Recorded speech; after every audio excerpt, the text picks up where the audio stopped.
reading them. So I'm drawing simply because if I have to take you through the pages, then it means I have to actually take you through the submission themselves. I'm just highlighting salient aspects of those submissions so that we save on time. Thank you. So that in Sonko versus the County Assembly of Nairobi City, I beseech this court to look at paragraph 161 of that judgment.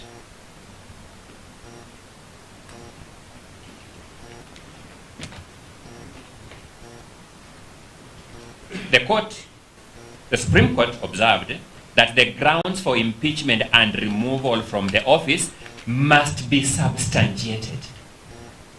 The grounds for impeachment and removal from office must be substantiated.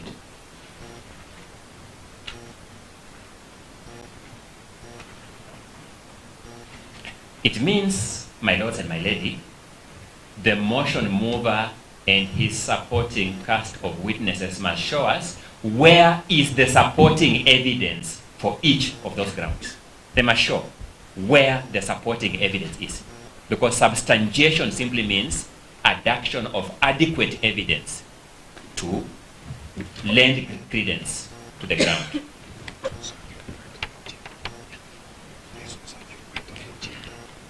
The Supreme Court then sets the standard as what has now been called the intermediate standard. Not so low as to be on a balance of probabilities, and not so high as to be beyond reasonable doubt.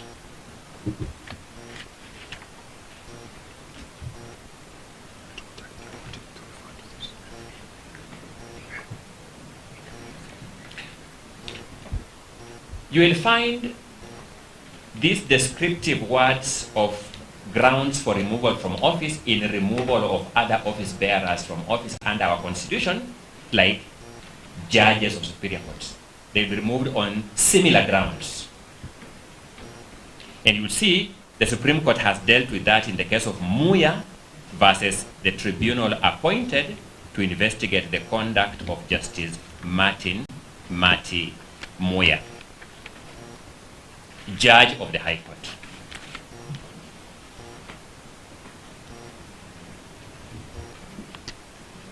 In that matter, the Supreme Court now attempts to give us the meaning of the word gross.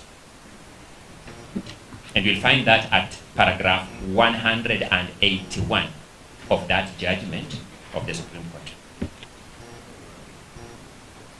And it says, and I quote, clearly, all the words used to describe gross express some extreme negative conduct. Not just negative conduct. It says extreme negative conduct. And it proceeds to say a degree of misconduct of such a serious, outrageous, and flagrant nature that would warrant removal of a judge from office. That is how serious it ought to be. Those are the words of the Supreme Court.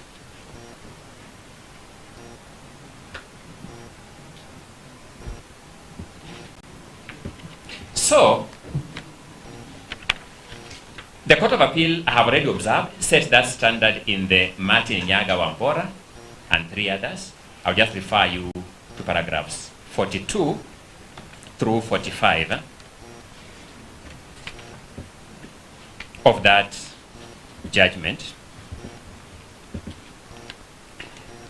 But there is something else that I want us to draw from the Matiang'i, Wambora case. How to frame charges for an impeachment motion. Because the Court of Appeal also dealt with that question. And when you look at paragraph 44 of the Matiang'i, Wambora decision, the 2014 Court of Appeal decision, that's the one I have in mind. If you look at paragraph 44, you will see that the Court of Appeal draws similarities in drawing charges for an impeachment motion to drawing criminal trial charges for court.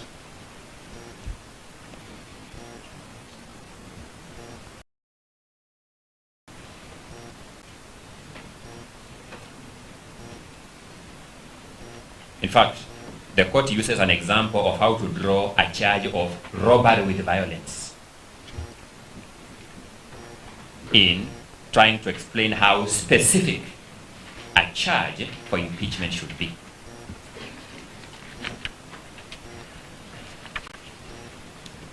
I say this because in drawing criminal trial charges, there is a wrong in framing charges called multiplicity of charges, and I'll show you how that wrong applied in the trial of His Excellency Rigathi Gachagua. Then finally, for the High Court jurisprudence, I will refer you to the High Court decision in Honorable Mike Sonko Mbuvi, Gideon, and Okia Omtata versus the Clerk, Nairobi City County Assembly. These were two consolidated petitions. And I will draw your attention to paragraphs 257 through 259 of that judgment of the High Court. For ease of reference, I will refer you to the various aspects of the impeachment motion that is in volume number 1 of the petitioner's document from pages 1 to 209. Look at that volume. And I'll refer you to the Hansard proceedings of the Senate. You'll find the Hansard proceedings of the Senate in the documents filed by Mukele Moni advocates in the CTS that are labeled Parts 5 and Part 6. Part 5 and Part 6. In Part 5, you'll find the Hansard of 16th October 2024. Then in Part 6, you will find a continuation of the Hansard of 16th October 2024 and the Hansard of 17th October 2024.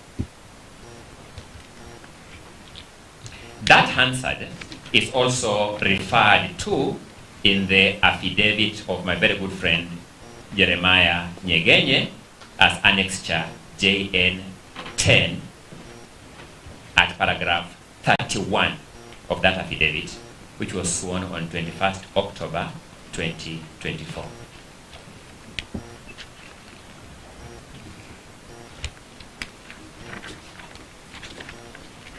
So, returning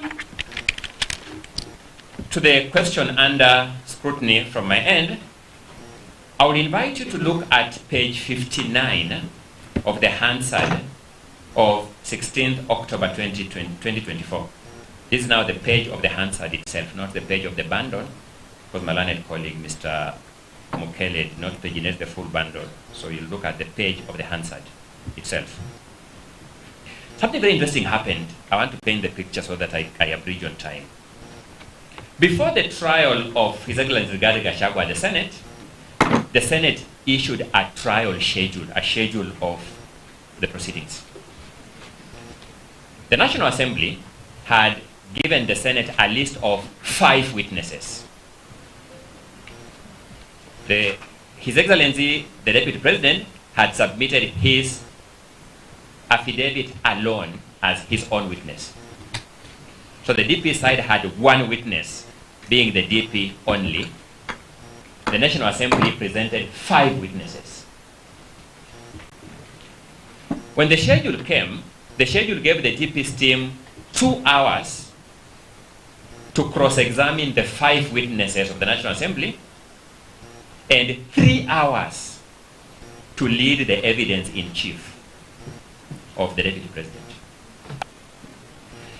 The Deputy President's team took the view that it did not need 3 hours to take their witness in exam in chief. This is their own case. They suggested to the Speaker that we need these 3 hours for our exam in chief and perhaps the 3 hours for our cross-examination of the National Assembly witnesses and perhaps the 2 hours for our exam in chief. So we are not taking any more time of the Senate. We are just reordering our own time, the one you have given us. At page 59 of the Hansard of 16th October 2024, the Speaker dismissed that literally by wave of the hand. I mentioned three significant trials that have shown me that when these kind of things happen, it means there is malicious compliance. We are simply going through the motions. No one is asking for the Senate any more time. We're just saying, of the time you have allocated us, we have a lot more duty in cross-examination. Give us more time towards that. We have lesser duty in exam in chief. From our own time, give us less time on that. It is judicially noticeable that the Speaker of the Senate is a lawyer of many years standing. It cannot be that he didn't understand, he understood it by virtue of the trust bestowed upon him as a trained lawyer. He breached that trust.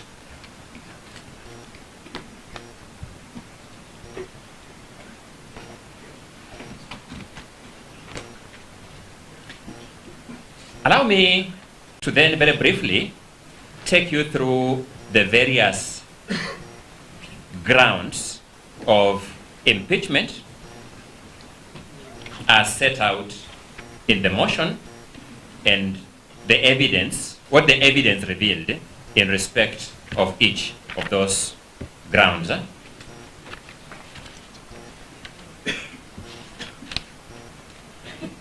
I will start with the ground number 4 of the impeachment motion.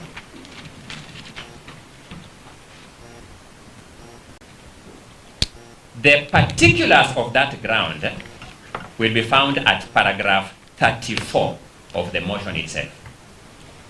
The particulars of ground number 4 will be found at paragraph 34 of the impeachment motion. This is one of the grounds that the Senate approved and which contributed to the loss of office of His Excellency Rigathi Gachagua. The particulars state that the Deputy President made a scathing public attack against the Honorable Lady Justice Esther Maina, Judge of the High Court of Kenya, and falsely threatened to file a petition against the said judge in gross violation of Article 160